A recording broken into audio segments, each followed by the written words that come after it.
Good morning. I'm John Bitson, the Menard Family Director of the Sheila and Robert Challey Institute for Global Innovation and Growth. Welcome to the Human Progress and Flourishing workshop. In this workshop, we bring in scholars from across the country to present their research and engage in a discussion with the NDSU community. Topics focus on innovation, opportunity, and ways to increase individual and societal flourishing. I'm really excited today that we're joined by Dr. Sarah Lowe from the University of Illinois. We're going to be talking about entrepreneurship and the way that entrepreneurs can contribute to rural economic development. And so Dr. Sarah Lowe is professor and head of the Department of Agricultural and Consumer Economics in the College of Agricultural, Consumer, and Environmental Sciences at the University of Illinois, Urbana-Champaign. She's passionate about leading faculty from diverse research areas in pursuit of the land-grant mission. Her collaborative approach, innovative ideas, and willingness to charter a new territory have led to success in unique and challenging situations.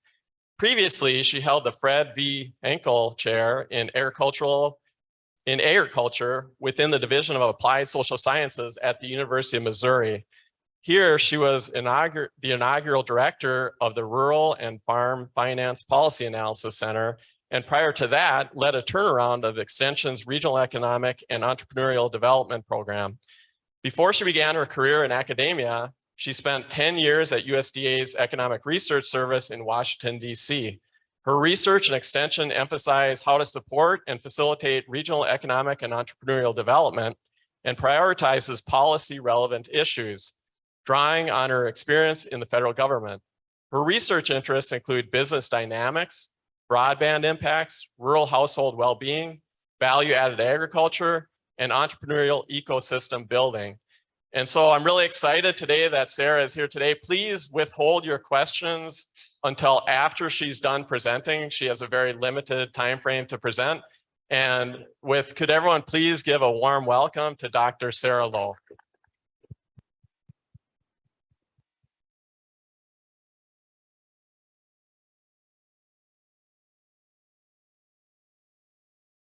Good morning. Thank you for being here, everyone. Where are my students, my undergrad students?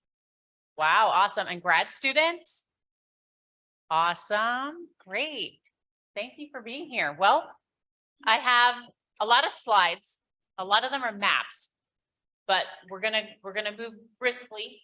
And I'm gonna talk to you about, first of all, the regional economy and your regional economy and why you should understand your regional economy.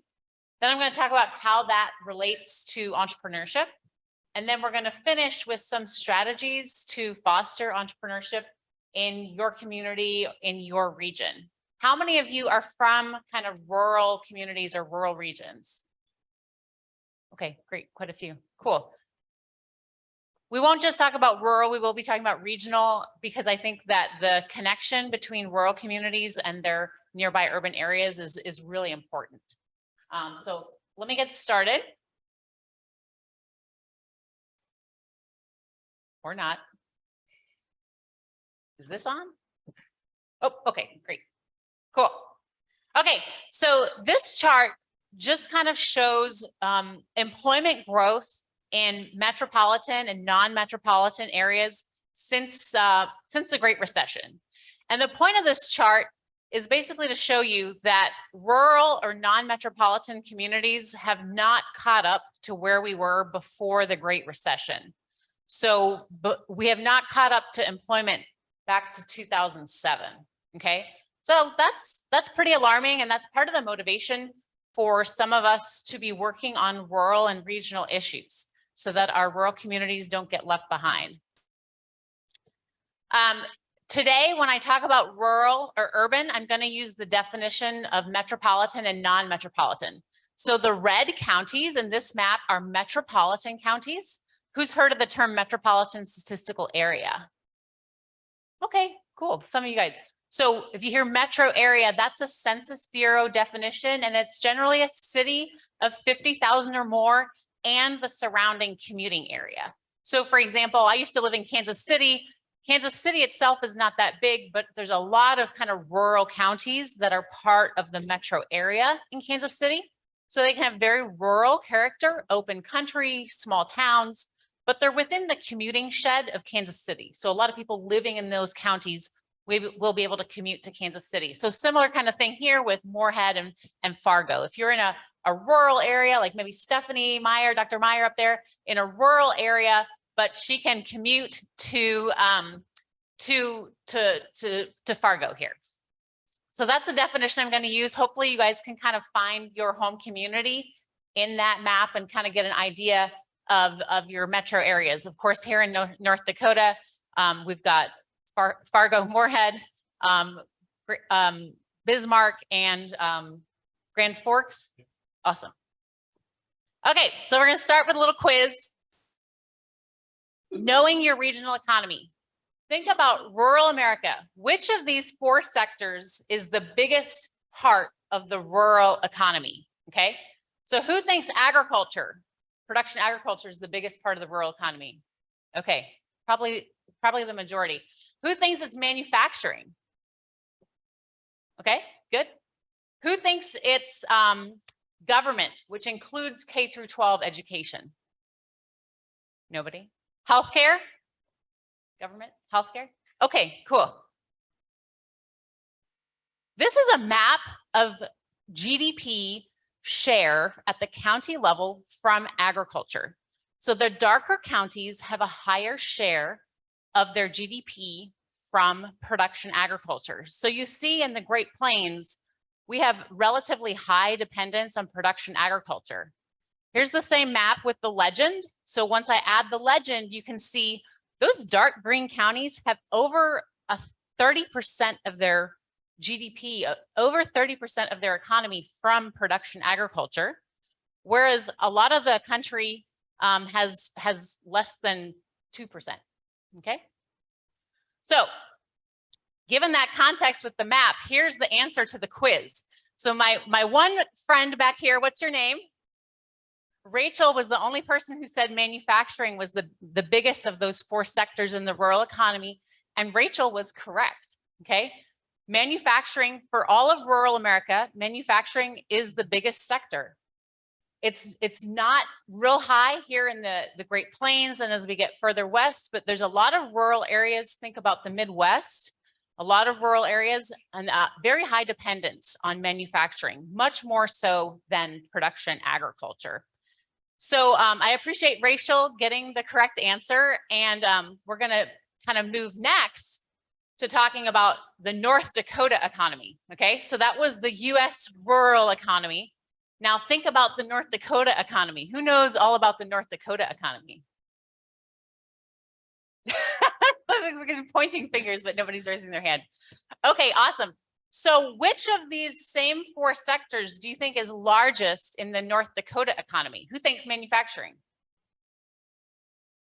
A maybe. Who thinks government, including K through 12 education? Okay. Agriculture? Yeah. Healthcare? Awesome. Good. Okay. So this is a pie chart of the North Dakota GDP overall. Agriculture is much higher in North Dakota than in many places. But you actually can see from the pie chart that the red section is the largest, and that's transportation, essentially, truck driving. Transportation is a huge part of the North Dakota economy. So that was a surprise to me as I was learning about North Dakota and preparing for this talk. The other big sector, of course, in North Dakota, mining. Okay, and that has had tremendous growth in the last 20 years. Of course, on the western part of the state. So we also see agriculture up there. One sector that's relatively small is professional, scientific, and technical services. This is a sector that kind of white collar employees are in. So think about lawyers, scientists, professors. That sector is where most of the growth in our country is coming from, a lot of growth in these white collar occupations. And so North Dakota's economy is relatively low on that sector. So that's something to think about in terms of knowing your economy and kind of understanding how your economy, how your state might react to a sudden change in energy prices. So you could see how the transportation sector and the mining sector will be affected by energy and changes in energy prices. So what I did here is I just kind of showed the share of GDP 2005, so kind of at the very beginning of the unconventional oil and gas boom, and the first quarter 2022 GDP data, okay? So between 2005 and 2022, the North Dakota economy has grown a lot. It's grown about 90%, so it's almost doubled. So in this chart, I'm just showing share of the total North Dakota economy. And what jumps out at you? Anyone? I don't know if you guys, yeah, what do you think? Yeah, mining has gone from being a relatively small share to a really large share of the economy. So, and that's not been unrelated to the growth, the GDP growth in the economy, right? A lot of the other sectors are, you know, relatively stable, but for North Dakota, the mining sector really kind of stands out. Okay, so I've talked a lot about kind of the regional economy, GDP. How does this relate to entrepreneurship, right? Why am I talking about this? Well, just like there's different ways to measure the economy, there's a lot of different ways to measure entrepreneurship. And entrepreneurs, innovators, people who are being creative, businesses that are going through what we call creative destruction, which is maybe a less productive business closing and a more productive business opening and capturing its market share. That's all related to the economy. So who has any interest here in starting a business at some point? Yeah, quite a few of you. Awesome. So if you go to a lender and ask for money to start your business, you're going to have a business plan. And part of that business plan should probably be a big look at what's going on in the economy in your region. What are the dominant sectors? What are the potential, you know, things that could change those dominant sectors? What could change the sector that your business is going to start in? So that's why the background info I gave you on the regional economy, I think is very important when we're thinking about entrepreneurship.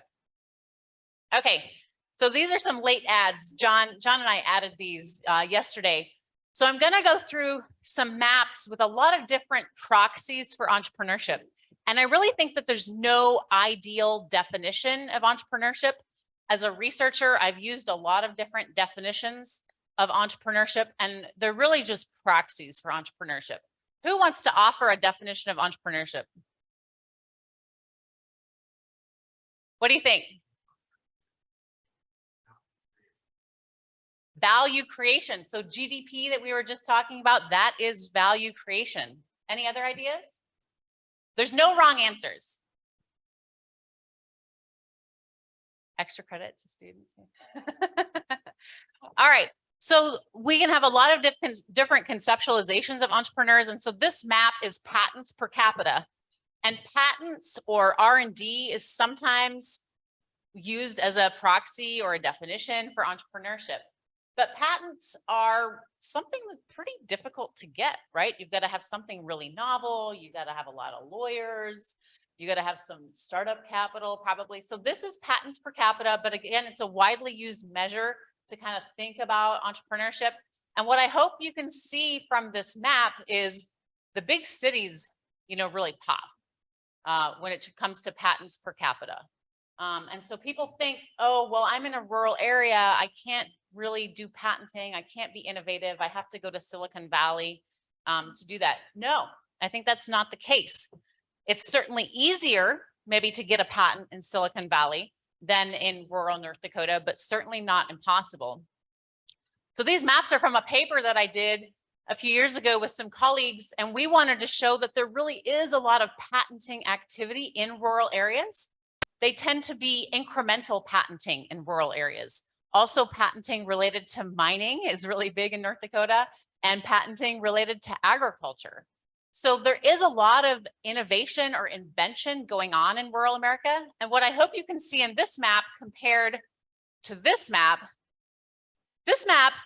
patents per inventor is flatter.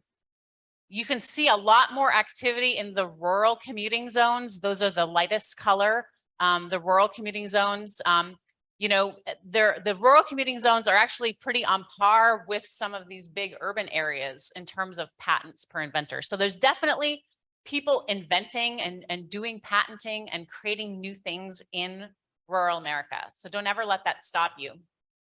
Here's another kind of widely used proxy for entrepreneurship. It's called proprietorships.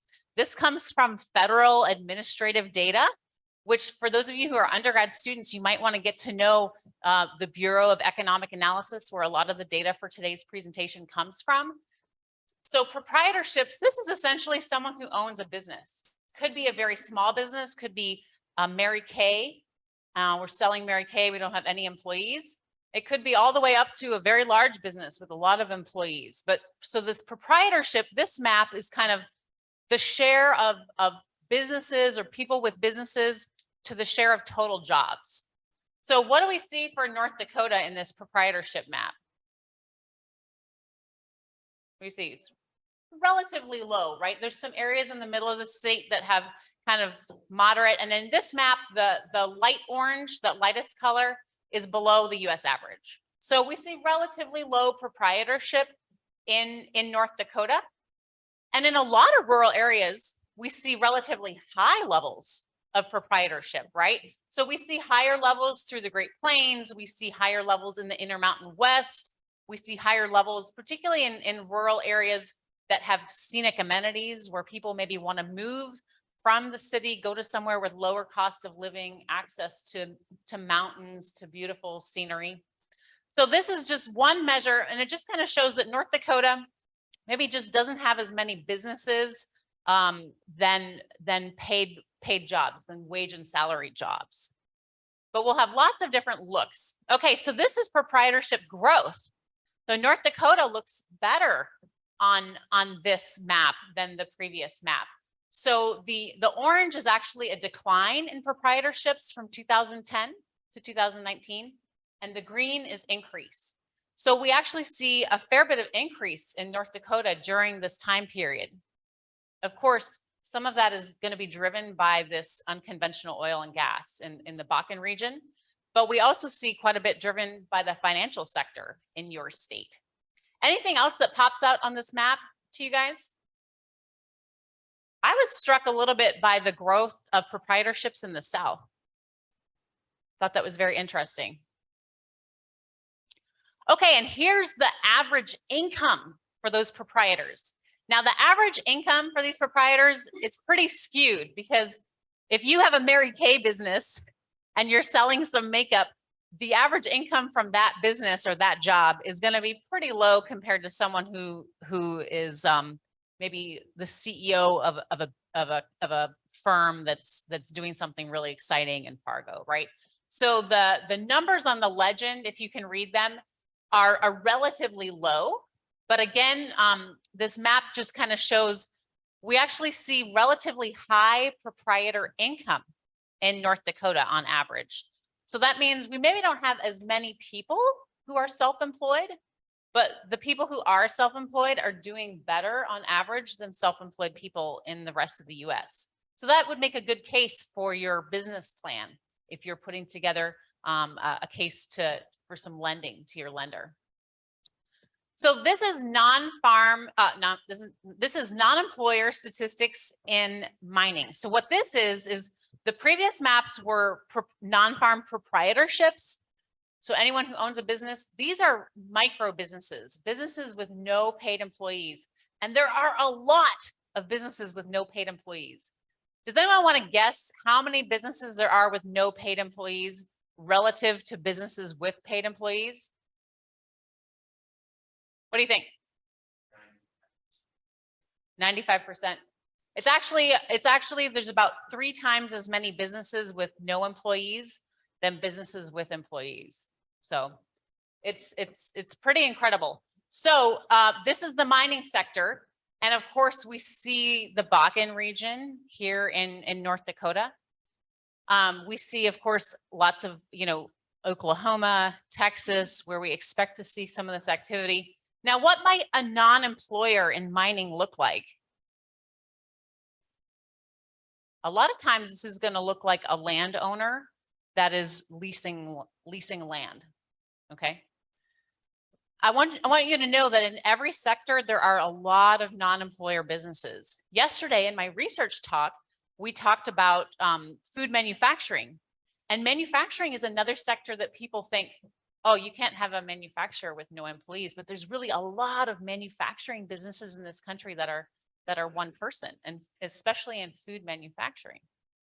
So that's kind of mining. And then the other sector, that popped out to me from the GDP for North Dakota was the finance industry. And so I wanted to do this. I wanted to share with you this map of non-employer share of jobs in finance. And North Dakota is, particularly the eastern side of North Dakota, is relatively high in finance here. So that's pretty cool. And then this is the sector I talked about that's kind of the white collar sector, the sector where most of the growth in the US is occurring. And even for non-employers, we see a lot of this growth is occurring, closer to major cities, less so in rural areas. And part of that is, demand. There's less demand for accountants and lawyers and certainly professors in rural areas. So as you look at data, as you criticize data, as you critique it and think, what do these data mean? You got to think about, well, there's a good reason why we may have less white collar jobs in rural areas, but how can we grow those white collar jobs in rural areas? How many of you are from a rural community and would love to move back home to your rural community at some point in your life? Yeah, quite a few. Okay. So one of the best pathways, the most common pathways for success, economic success, if you're doing that, is to come to North Dakota State, get a college degree, maybe go work for a while, work in Fargo, work in the Twin Cities, take that work experience, go back home and start a business. So you can think kind of critically about, okay, I can start a business, a white collar, I can have a white collar job, I can have a professional services business in rural areas. All right, I just want to now kind of look at another definition of entrepreneurship. And this is probably one of my favorite definitions of entrepreneurship. And it's employer establishment births, which is a really jargony way of saying startups, new businesses that have employees. So we were just talking about non-employers, and now we're kind of thinking about new businesses that have employees. So what do you guys see in this chart? Yeah, it's been actually the establishment birth rate has been going down in the US for about 20 years. Partly it was so high for a long time compared to other OECD countries that it would be really difficult for it to grow, but it has declined a little bit. Have we become more complacent? Have we become more interested in a wage and salary job? Have we become less creative? What do you think? What do you think? No idea. Yeah. What do you think?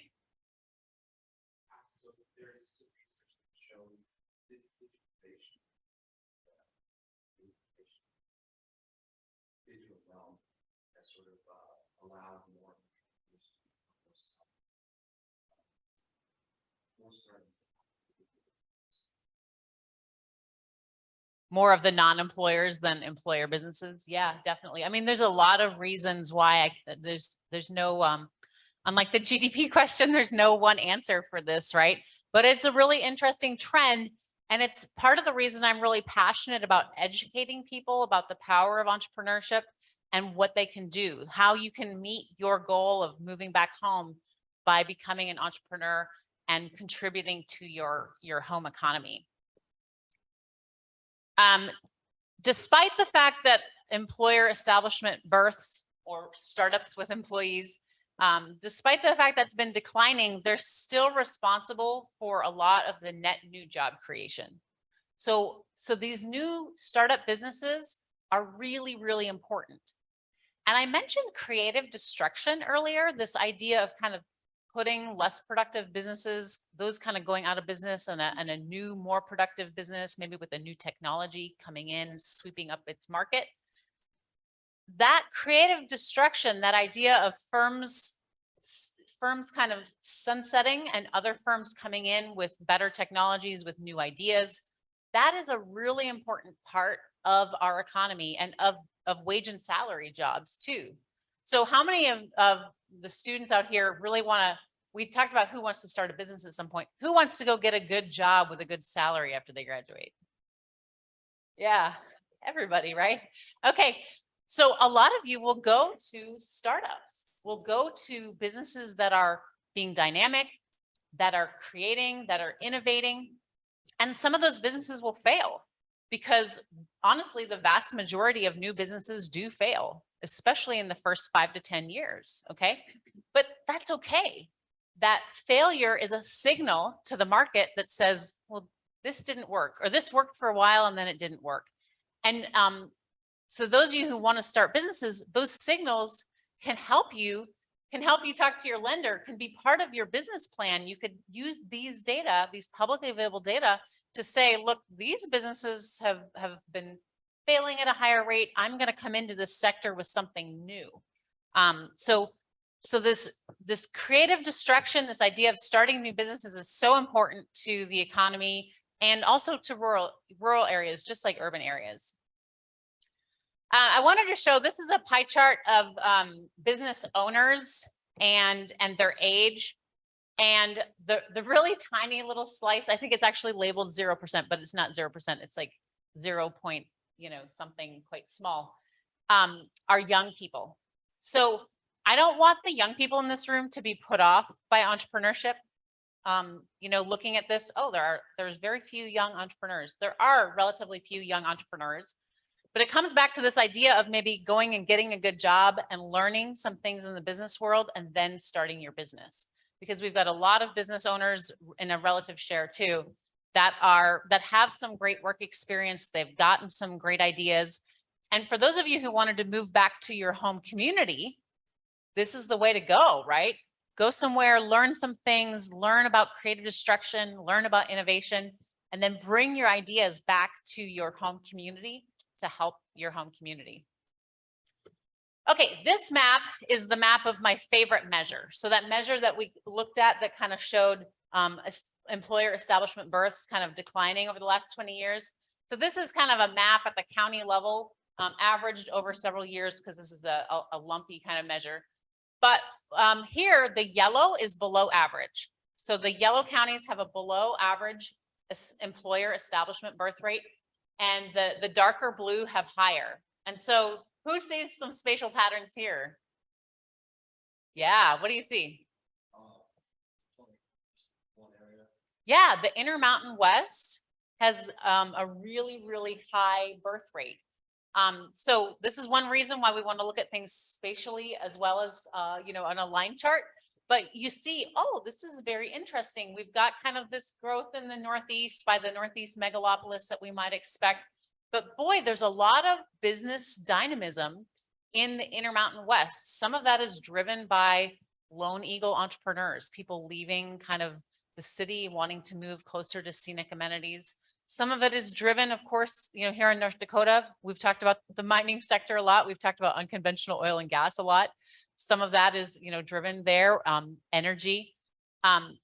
So this is a really interesting map.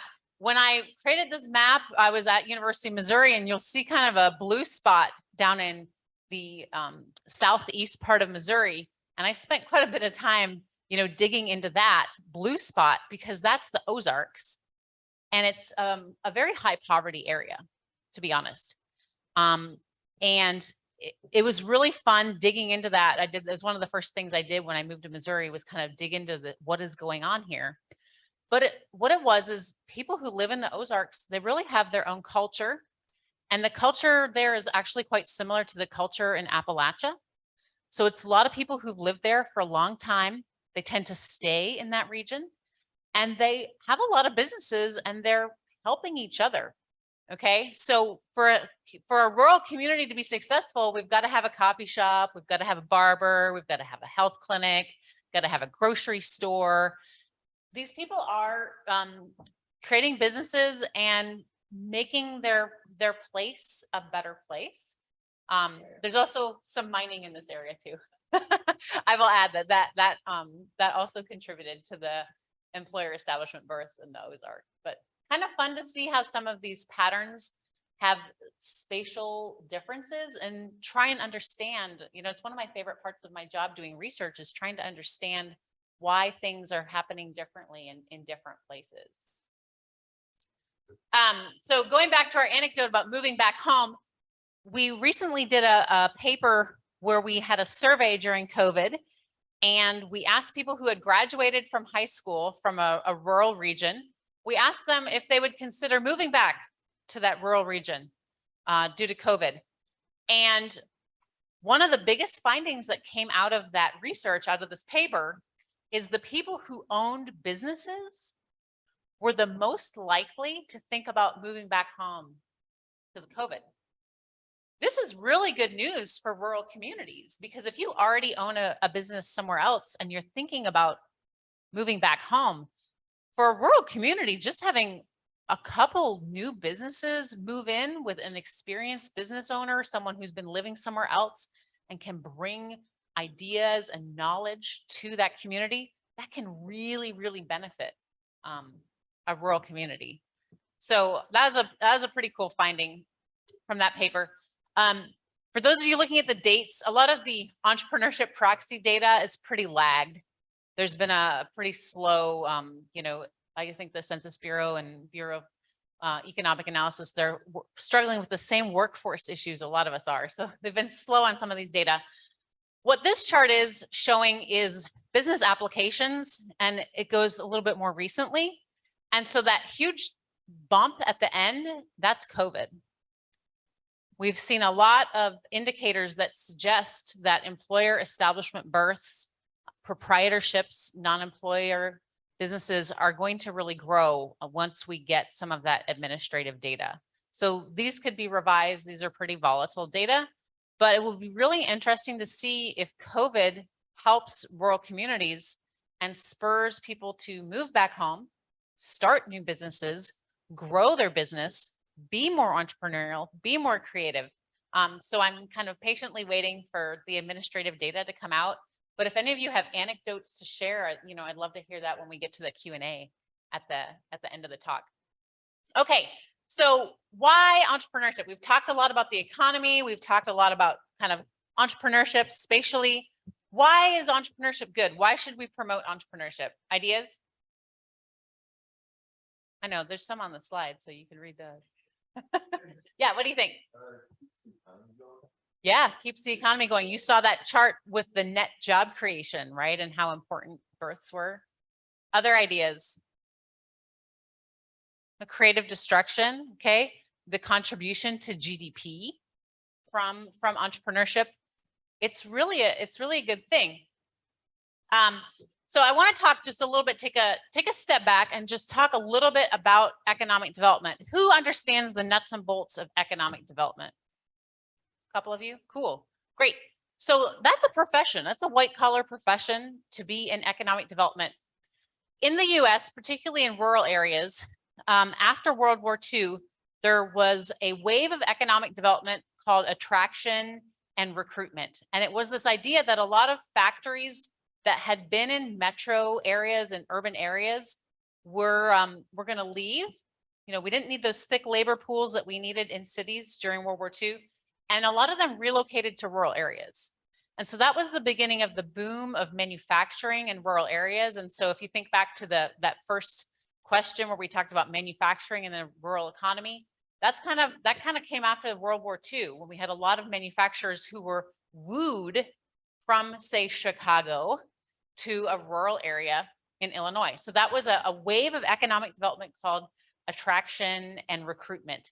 And so local officials generally used a war chest of incentives. You'd maybe get a property tax abatement, or just yesterday, Thomas and I talked about income tax abatement for moving downtown Fargo, okay? So economic developers often use these incentives to get people to move to their community. One of the downsides of this is it creates competition perhaps between neighboring communities to where it becomes a zero-sum game, which basically means nobody wins. We just give businesses a lot of incentives. So that economic development strategy started to wane. There was more focus on growing businesses that were already in your community, retaining businesses. So in the 90s, a lot of those manufacturers in rural America wanted to move abroad. Okay, we had NAFTA, North American Free Trade Agreement, foreign direct investment in China. So a lot of those factories thought about moving abroad. And so economic developers as a profession kind of said, what can we do to retain you in our community? And they use the same sort of thing a lot of times, some of these incentives. For the past about 20, maybe 30 years, if you're generous, but probably 20, entrepreneurship, or kind of a grow your own strategy, has become the dominant economic development strategy in rural areas. And I think it's a real win. Obviously, I'm a little biased. I love entrepreneurship, but I think that a grow your own strategy is a great strategy for rural communities. People who want to live in a region, so Stephanie wants to live, close to her husband's farm, they have devotion to that community. They're willing to be on the school board. They're willing to volunteer to make that community successful. If we can help them start a business, grow a business in their community, they're going to be a great member of their community. So I have a couple pictures up here. On the top right is HQ2, Amazon. Does anyone remember that? This is about 4 or 5 years ago when Amazon said, we're going to bid out, whatever city is going to give us the most incentives, we're going to move our second headquarters. So this is the schematic of what they said they were going to bring to Arlington, Virginia. And then the picture below it is what that currently looks like right now. That's from the webcam of what's going on. Okay, so a little bit different, but Arlington was really smart in structuring their incentives. And basically, Amazon hasn't really gotten any incentives from Arlington, Virginia, even though Arlington, Virginia won this kind of bidding competition to bring HQ2 there, because it hasn't brought the jobs yet. COVID hit, the economy got hit, it hasn't worked yet. The other picture up there is the ethanol plant. There was a lot of this kind of zero-sum game competition between communities for ethanol plants in the Midwest, about 15 years ago. And then the other picture I had up there is just kind of tipping my hat a little bit to a lot of the innovation and entrepreneurship that really does go on in North Dakota. And I really do think that you are a region, a community that is entrepreneurially minded, that thinks about innovation and acts in a creative manner. So that's kind of how entrepreneurship fits into economic development. So, okay, I'm a white collar economic development professional. How do I foster entrepreneurship? The things that foster entrepreneurship in Arlington, Virginia are the same tenets that foster entrepreneurship in your rural community if you want to move home, okay? So there's a lot of different ways to talk about building entrepreneurship. And one of the jargony words you'll hear is entrepreneurial ecosystem building. So we're kind of, entrepreneurship scholars essentially stole the ecosystem term from the environmental ecosystem or biological ecosystem and are applying it to entrepreneurship to say we have to create an ecosystem or a culture or a community that fosters entrepreneurship, right? So financial capital availability, a culture that encourages risk taking, government regulations that are helpful to fostering new businesses. These are all kind of part of the entrepreneurial ecosystem. I think too that networking and this culture piece is underrated. There's been a lot of work to network entrepreneurs with other entrepreneurs. So there's a lot of programs out there where you could go have coffee with other entrepreneurs. But I think as a researcher in this area, I think we need to do more networking of entrepreneurs to other people in the communities. Get them networked with their lenders. Get them networked with people who have retired. Get them networked with people who can foster innovative thinking and creativity. How many times have you heard in your community someone be kind of negative about a new idea? Like maybe, yeah. Do you have an example you want to share, or you don't have to? Yeah, but I think a lot of us have had that in our community, someone being negative about a new type of curriculum in the school. And so the school board is really kind of grappling with, well, we want to update to the latest curriculum, but people don't like change. Okay, same thing with new businesses. Oh, we're bringing in a soybean crush facility to the community. That might create conflict. We don't want to do that. We don't want to do anything new. A lot of communities, especially rural communities, okay, don't like change. And so anytime you try to be creative, do something new, do something different, you might encounter a lot of negativity or you might get involved in conflict. So communities that can encourage people to take risks, that can encourage, yeah, go for that new business idea. We'll support that business. If you are from a community that has that kind of culture, it's a lot easier to get networked, to start your business and to be successful. So that's something you can do in your community, even if you go home over Christmas break, is think about encouraging small businesses, helping small business owners make connections. You can bring your connections like, oh, I learned this in accounting class. Maybe this could help your business. Even as a college student, there's things that you can do to help increase the entrepreneurial ecosystem in your community. All right. So kind of the more concrete action steps as we kind of wrap up here, I'm going to go through. Okay, this is one of my favorite schematics of an entrepreneurial ecosystem. And so it's got all the different, just like there's a million different definitions of entrepreneurship, there's a million different definitions of entrepreneurial ecosystem.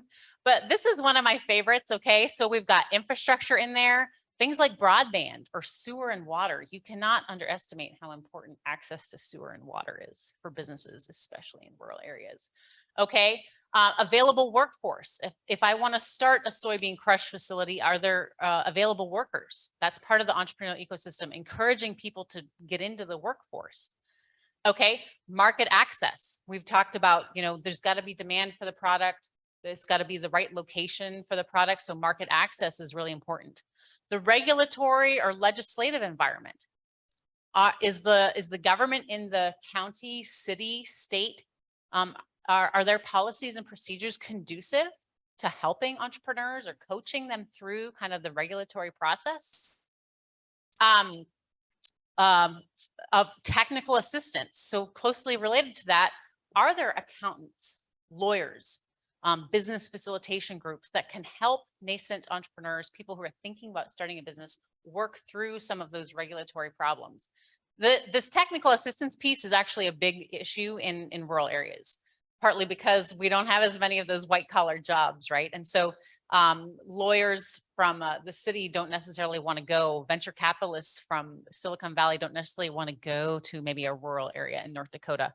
But if you can build connections, build a network, foster some network of technical assistance provision in your community, that really helps entrepreneurs. And of course, financial capital, okay? Having a lender, having a local lender who's on your side. These next two slides just kind of go through some additional pieces that weren't in that schematic. Things like childcare can be very important, particularly for women. Tessa Conroy at Wisconsin, she and I did a paper recently looking at female startups, female-led startups in rural areas, and how broadband can help foster female-led startups. And one of the interesting findings is broadband actually helped a lot of women-led businesses, helped a lot of women in rural areas start daycare. So you don't generally think of broadband and daycare as being correlated, but that was what we found in the data. And we think it's because the internet helped them with the regulatory process, right? There's a lot of hoops to jump through if you're running a daycare. So a lot of different things that are part of the entrepreneurial ecosystem. And I want to put a plug in here for cooperative extension. Who's familiar with cooperative extension? You're here at a land-grant university. Who was part of 4-H or not? Okay, not that many. Okay. Cooperative extension has a lot of resources for entrepreneurs, particularly entrepreneurs in rural areas. So I encourage you, if you're moving back home to start a business, to touch base with your local extension office for some resources. So I just had a few pictures there of some of the resources.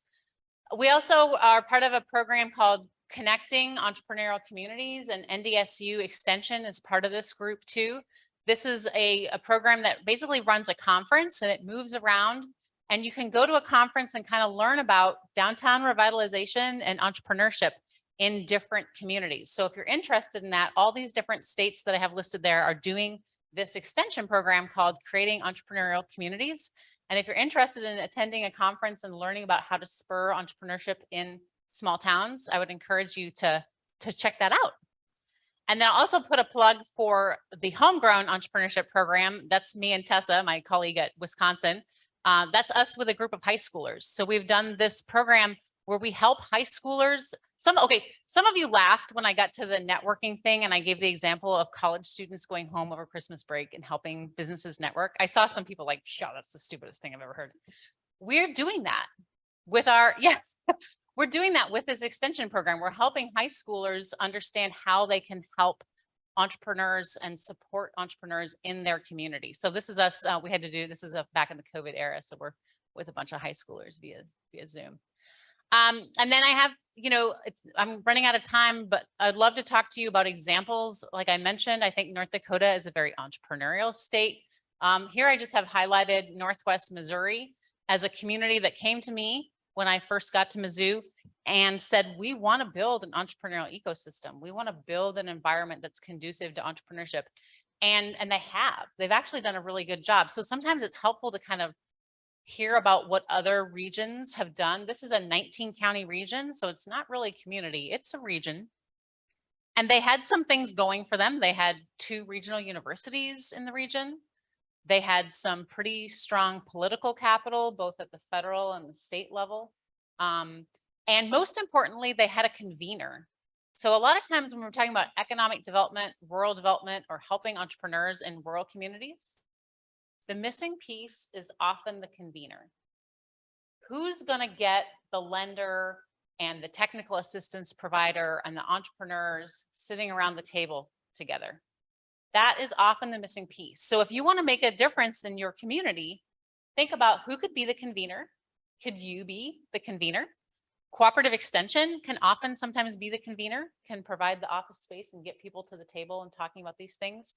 But I encourage you, particularly if you want to go back home to a rural community and start a business, think about the entrepreneurial ecosystem in your community and how you can be building that kind of piece by piece now. So thank you.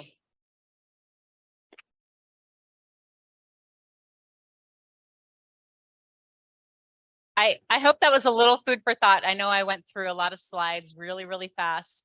And hopefully you found something that was interesting or unique in those maps. So hopefully I've encouraged you to kind of think about entrepreneurship in your community, or think about using data to kind of understand how to be an entrepreneur in your community. And at this point, I've got some time for questions. Any questions from the audience or observations about maps? Yeah.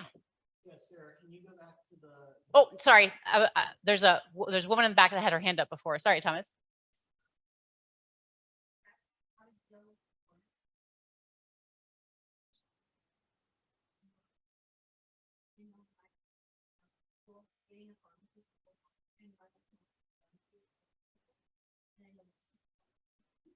Yeah, great question. I'm glad you asked that. So the question was talking about workforce and I had 2 interpretations of your question. So tell me which one you want. Workforce in terms of, if I bring a business to a rural community, how can I get enough workers? And then the example that the question asker gave is, I'm a pharmacist. How can we encourage healthcare providers or pharmacists or other higher level providers to come back to a rural community? Second? Yeah, okay, great. You know what? Actually, there's Cooperative Extension at University of Wisconsin is doing a lot of work on helping pharmacies stay in rural areas. So if you're interested, I would encourage you to just Google, University of Wisconsin Madison Extension, and they're actually doing some policy briefs, some handouts on this issue. And it's a huge issue. How do we make rural regions attractive enough to get those people with white collar jobs to come back? Whether it's a pharmacist or an accountant or a lawyer who's going to help entrepreneurs. It's a bit of a wicked problem. How can we make I think a lot of the things in terms of the entrepreneurial ecosystem circle that we talked about, building a culture that's open to new people, that's welcoming of new people, that's a huge barrier in a lot of rural communities. They're not as accepting of people from other places. So there's been some research that I've been involved with on MDs. And that was one of the big findings from that research is if we want to retain MDs, we've got to be more welcoming of people to those communities. And USDA Economic Research Service is actually preparing some research on that should be coming out soon. Send me your email. I'm happy to send it to you. It's not published yet, but I think there'll be a lot of parallels between MD retention in rural areas and pharmacist retention. But it's a problem. We don't have beautiful mountains. We don't have skiing. How do we get people to come to our rural communities here in North Dakota? And North Dakota is not alone. A lot of rural states are grappling with this. Veterinarians too, big problem. All right, yes. Can you go back to the second map from Tim and Catherine's paper with you? So The this- patents per inventor. So this is a very specific question, but the area that stuck out like a sore thumb to me was Renville, Minnesota. So is that proximity to the Mayo Clinic? What's going on with that specific case? You know? So Dr. Bitson and I talked about this yesterday, and we don't know. When I first saw, so several of these areas that really pop up in this map are Minnesota, are proximate, actually, you know, adjacent to South Dakota and North Dakota. So yeah, our first inclination was Mayo Clinic, but it's actually not the commuting zone near Mayo Clinic. So we don't know. John thought maybe snowmobile industry. Baudette. Okay, yeah, Baudette is on there too. So John had posited kind of innovation in the snowmobile industry. We don't know, but it's kind of interesting, right? I mean, one could pull the micro data for patents. That's publicly available data, so you could take a look. But it's a great example of so I'm sitting at home in my office and I Google Renville, Minnesota, thinking what's there, and I don't really see anything. I just don't have a good prior. So there's somebody there, whether it's a Lone Eagle inventor or some industry that is, you know, below my radar, that's got a lot of exciting things going on there. It was pretty cool. I mean, that's what's fun with these maps, right? Is trying to figure out these different problems. Yes. Do you have an idea? Yes.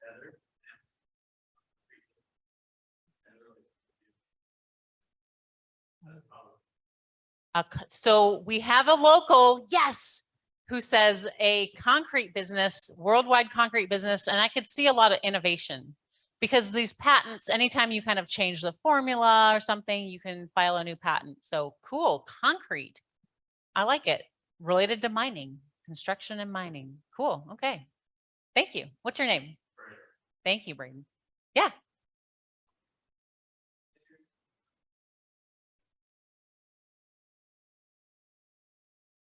They would probably be part of transportation. So in terms of these federal data, when we look at agriculture, it's really just production agriculture that's counted as agriculture in these data. So yeah, the elevators and co-ops is going to be part of that transportation. Yep.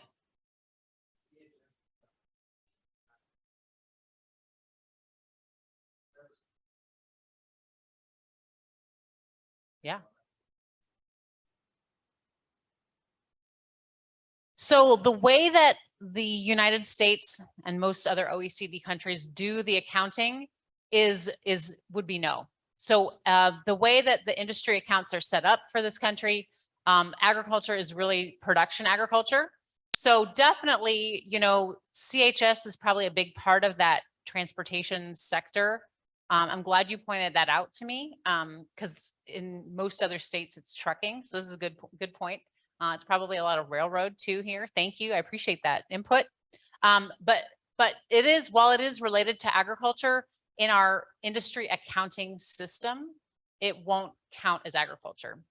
Now, part of the spin-off of that is you will see people say, oh, agriculture is 50% of the economy. So for example, deans of colleges of agriculture love to say agriculture is 50% of the economy in our state or something. So it's the devil's in the details, because when they promulgate numbers like that are way higher than these GDP numbers, I'm talking about production agriculture related to GDP, but they're counting a lot more. So the elevators and transportation might be pretty closely related to production agriculture. There was kind of a big scandal with Mark Partridge in the Washington Post a few years ago, where I think it was the governor of South Carolina promulgated some very high number.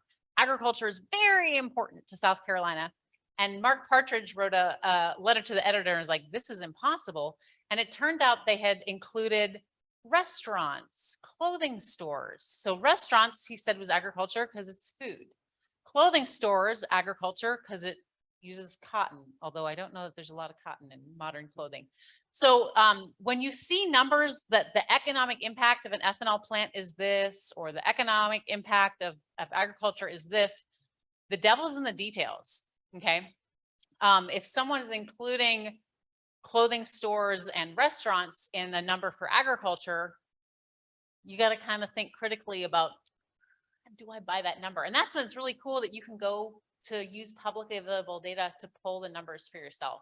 So yeah, I get you. A lot of agribusiness service providers are going to fall under, in this case, transportation, professional, scientific, and technical actually gets a lot of that too. It's just really impossible for people who are looking at data in Washington, D.C. to know what's serving agriculture and what's not. So good point. I'm glad you brought that up. Yeah, question right here. After this one, this will be the last question. Okay. We got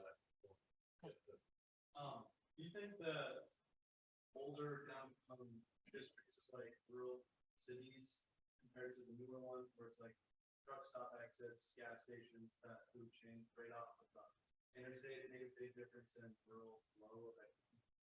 Yes, that's a great question. So the question was, how do downtown districts versus interstate interchanges, how do those kind of relate to the rural economy? And I have a paper that just came out on that a few weeks ago. I'd love to send it to you. But yeah, a lot of this, you'd be surprised how much of the rural economy is the truck stops and pieces.